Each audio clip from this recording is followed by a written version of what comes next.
Рахмат. Саламатсыздар, урматтуу депутаттар, жана Алмаз Акунжанович.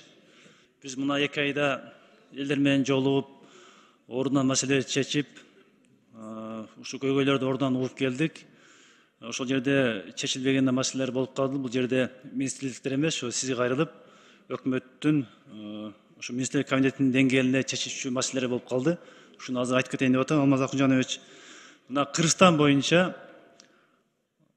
алыскы райондордо көбүнчө айыл өкмөттөрдүн баардыгы дотацияда турат. Азыр мектептердин баардыгы айыл өкмөттүн балансында.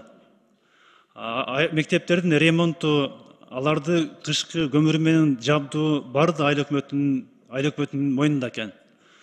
Бирок көп жерде айыл өкмөтүндө ушул бюджетинде айыл өкмөтүнүн ремонт мектеп анан көмүр менен камсыздоо кирбептир. Ал акча алар жетпейт экен. Бул сумма көп болгонун була киргизе албайт экен. Же атайын киргизбейби райондук финаделдер. Анан айыл өкмөтү көмүр менен жабдуу боюнча анан көрүнгөн эшикке чуркап бизге келет, баарына келет, бүтпөйт. Таанышы бары бүтүрөт экен, таанышы жок ошон калат экен. Ошон үчүн Алмаз Акунжанович бул маселени эми буну Акыл Өксөнбеш менен макулдашып, ушуну так чечсеңиздер. Эгер дотацияда турган айыл өкмөтү көмүргө кайдан акча табат? Жок болсо автоматически эле киргиз керек. Ушунча көмүр керек деп.